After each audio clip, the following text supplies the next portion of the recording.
My name is Shelley Walker, and my pronouns are she, her, and I'm really excited to be with us here today. We are finishing out April, and in the month of April, our global theme here at NTCSL was Everyone Belongs.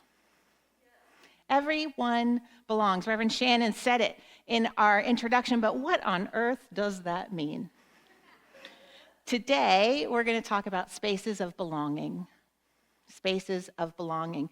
Because belonging, it turns out, is an incredibly important aspect of our mental health, our emotional health, our spiritual health, our physical health. So,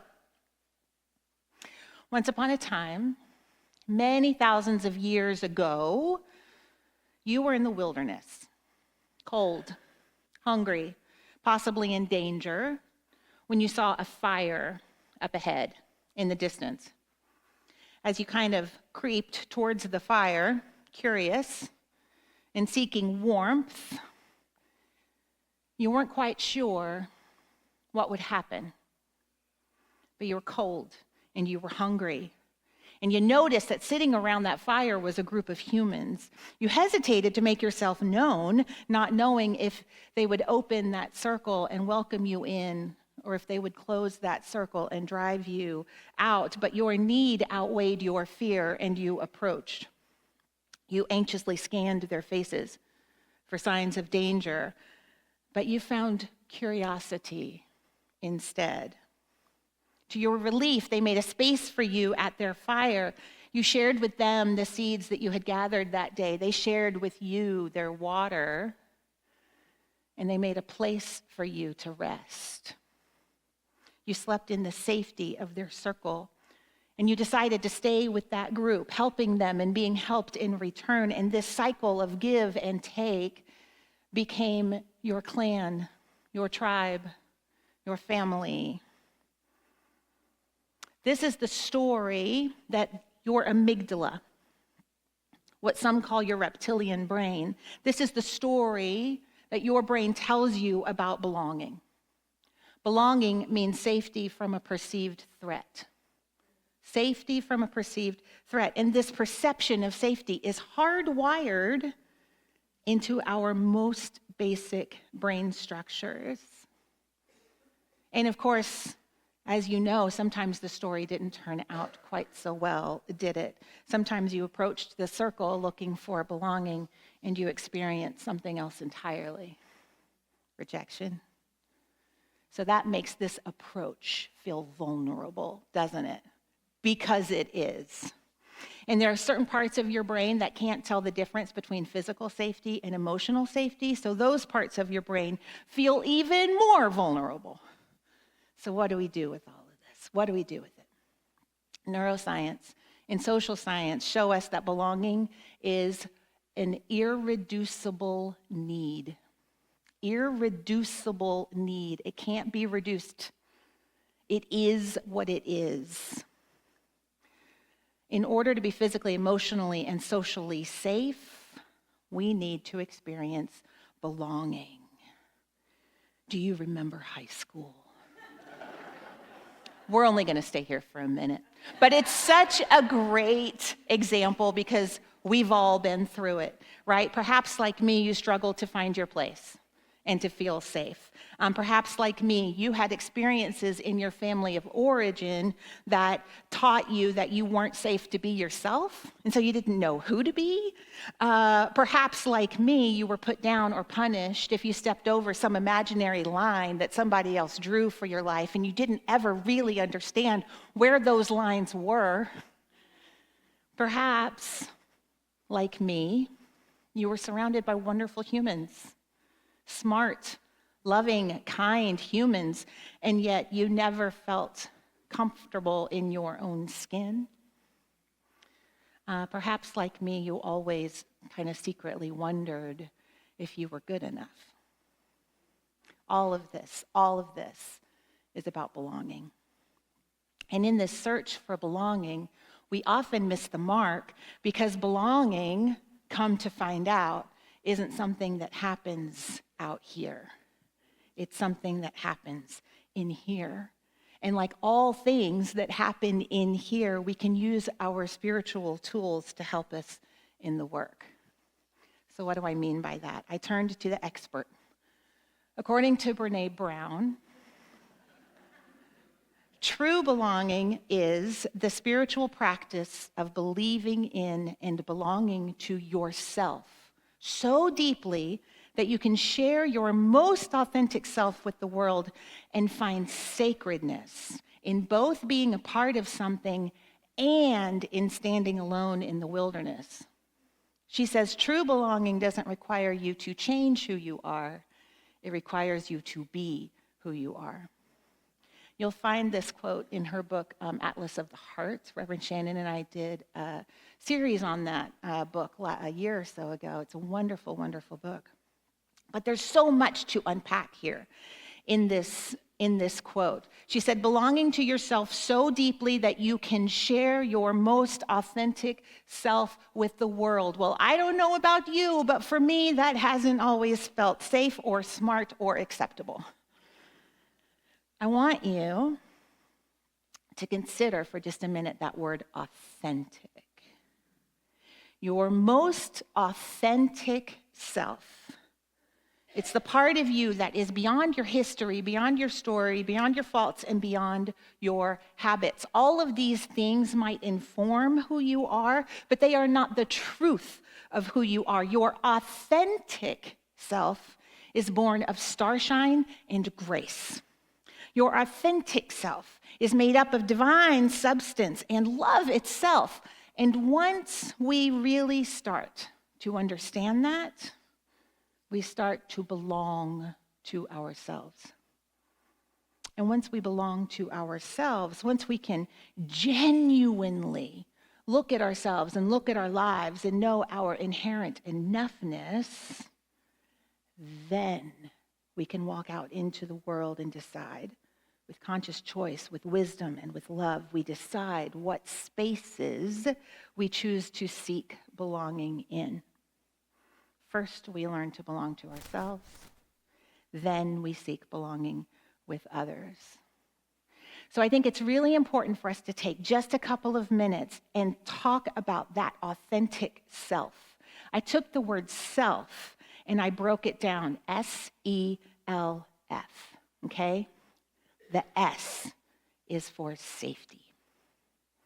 We often talk about safe space.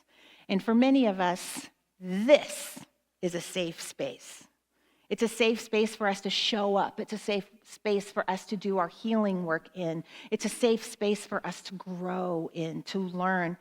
And I want to invite you just for a minute to think about a time when you walked into a room and you felt like you had come home to yourself.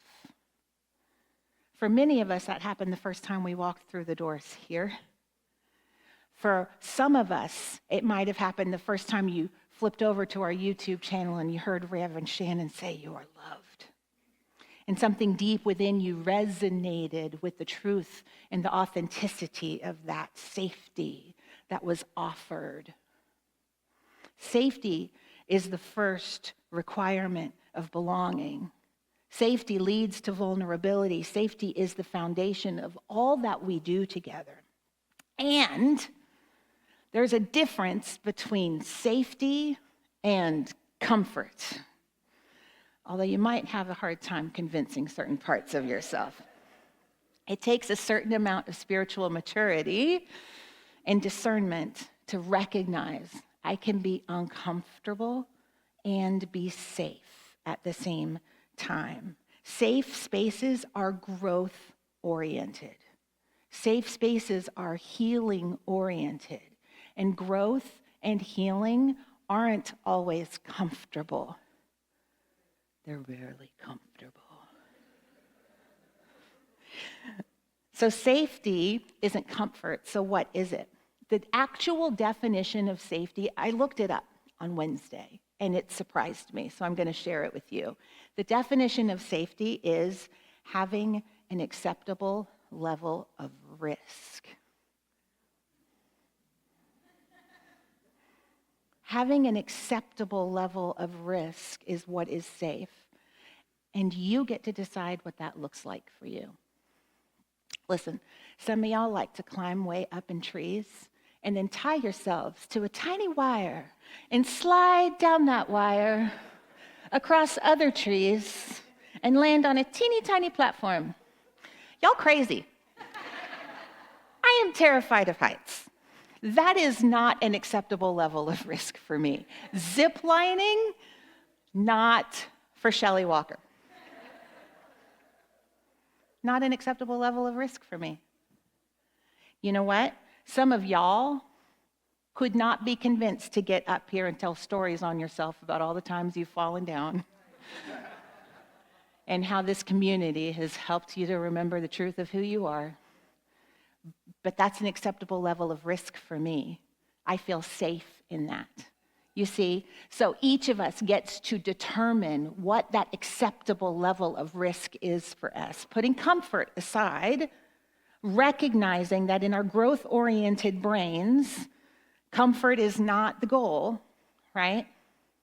You get to decide what safety looks like for you. Zip lining, y'all. So the first requirement of belonging is safety. And once we establish safety, then we are free to express. The E stands for expression.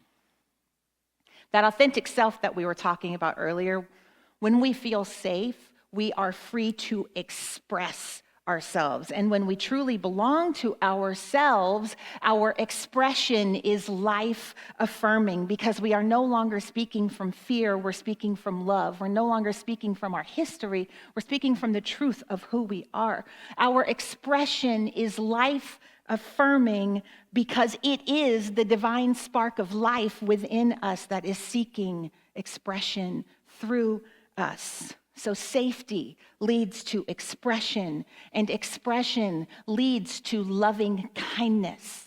The L is for loving kindness. Our way of moving in the world becomes loving and kind because we are not in fear. We are safely expressing our most authentic self in the world. And we discover that it is sacred, that I am sacred, that this is holy ground, not because I say it is, but because the great I am is showing up as love, as kindness, as you, here and now, and expressing the fullness of itself. And the greatest desire of that I am, according to all of the philosophies of the world, is freedom. Freedom. Your authentic self desires nothing more than the freedom to express, to live, to love, to be itself. Remember what Brené Brown said, true belonging doesn't require you to change who you are. It requires you to be who you are. Freedom to express. Because when you belong to yourself, you carry this circle of belonging within you, and you take it everywhere you go. This is your wholeness, your enoughness. This is your authentic self. This is your purpose, and it is liberating.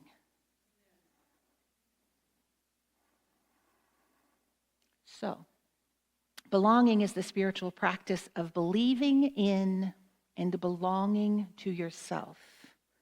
So how do we invite spirit into this practice? By recognizing that this authentic self that we've been talking about is the exact same thing we're talking about when we talk about the spark of divinity that lives within. You can call it your soul. You can call it your higher wisdom self. You can call it your authentic self. But it's all the same thing. Ernest Holmes once said, your search is after something great enough to lose your littleness in. Something within you worthy of immortality and eternal expansion. Here is the great secret. There is only one God, and this one is undivided. Hence, all of it is present everywhere. God is not only where you are, it is what you are. Allow that to wash away anything in you that resonates with not enough. Let that wash away everything in you that questions your worth. Let your soul sing with purpose and passion and joy at this life. Take that truth into your body and your heart and your mind and let it have its way with you. The invitation this week is for us to carry that circle of belonging everywhere we go, to recognize it in ourselves and to carry that into the world. We nurture it by reminding ourselves that we're made of stardust, and we let that inform our loving. I invite you to let your authentic self free to express. So, for each of us, this expression is uniquely different. One of the things that Reverend Shannon is inviting us local folks into is to join the National Day of Action rally this Thursday. This is one of the ways we put our feet and our voices to where our values lie. This, too, is an expression of our authentic selves, of how we should bring that belonging into the world, that belonging, beloving. Oh, I kind of like that. Beloving. This is one of the ways we carry that expression into the world. And this is why I love it. We're going to hear more about this a little bit later in the service. But this is why I love this idea, y'all. We don't heal this broken world by meeting it with our smallness. We meet this sacred world with our authentic wholeness, our authentic self, our circle of belonging, with fierce love and compassion and dedication, because we are enough and we deserve a healed and a changed world. So we take our enoughness into the world and help it remember its enoughness. That's not going to happen if we're meeting the world with our brokenness. That's not going to happen if we're meeting the world with our story. The healing happens when we meet the world with our enoughness. And what's really fun is that in this community, we get to do that together. We get to walk this belonging out into the world together. And some of you carry this wholeness and this belonging in different ways. Maybe marching isn't for you. Maybe that's carried by other people. Maybe your wholeness meets the world through art. Maybe your expression expresses as love. Maybe your authentic expression meets the world as beauty. Right? You get to decide. It's your authentic self, and all of it is perfect. All of it is perfect because there's no private good. And we cannot share good and have it only benefit some. The highest good benefits all. Your safety, your love, your freedom expressing in the world is perfect the way you show up. I was saddened this week by the death of Pope Francis. I didn't agree with everything he said, and that doesn't matter. He was a good man. From everything that I've read, he was a humble man and a good leader. And he had this friend. Her name was Sister Genevieve. And Sister Genevieve would bring people to him privately so he could pray with them. She would bring in the unhoused. She would bring in the trans population. She would bring in the bruised and the hurting people of the world for time with His holiness. And I was very taken when I saw this picture of her this week standing. Do you see that red rope there? No one is allowed to cross that line. And What this doesn't show, this was the first day of him lying in state. And what this doesn't show is that on the outside of this red rope are dozens and dozens of his cardinals, dozens and dozens of his priests, dozens and dozens of these men whose world she serves. This is a very male-oriented society that they have created for themselves, and she was not supposed to be there.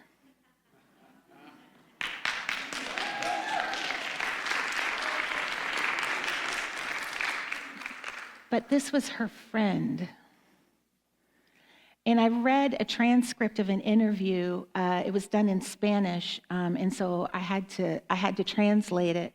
And in the interview, she said that picture was the first day, and that she was going to be there every day, simply because he was her friend. But this is what struck me: the power of that woman, that small woman, taking her sense of belonging. She didn't have the freedom to be there. Everything in her world told her that she was not supposed to be there. But she had that sense of belonging in herself that said, I am safe. I need to express this love that I have for my friend. So I am going to give myself the freedom to show up. I am going to show up in my authentic love for my friend. She didn't do it for attention. My God, she didn't do it for attention. She did it out of love. This was such a beautiful example to me of one of the ways that when we are following our authentic guidance, it cannot lead us wrong. She was where God wanted her to be. And that's what was important. She was where her inner knowing wanted to place her. That's what was important. Guess what? We all have that inner compass. We all carry that circle of belonging within ourselves. And it starts when we recognize the enoughness that we are. Only then can the world meet us as enough. Our work this week, I'm going to invite all of us to take some time to think about, to meditate on, to journal about our sense of belonging. How do I do belonging with myself? Am I hard on myself? Would I let other people talk to me the way I talk to myself? There's some journaling in here for that. I don't know if you felt that, Reverend Shannon, but didn't mean to bring that up at this late stage of the service. How do I do belonging with myself? And how do I carry that sense of self into the world and meet my belonging in the world? Remember that you belong to yourself, S-E-L-F, through safety, expression, loving kindness, and freedom. And when you belong to yourself, you then carry that space of belonging into the world. When I first came up with the talk title, Spaces of Belonging, I was thinking about all of the spaces out there that I want to belong in, that yearning. And it was only through the process of writing this talk that I realized that that space of belonging isn't out there, y'all. It's here. And we can do the work to meet it, to love it with grace and courtesy and joy, and then to carry that space into the world.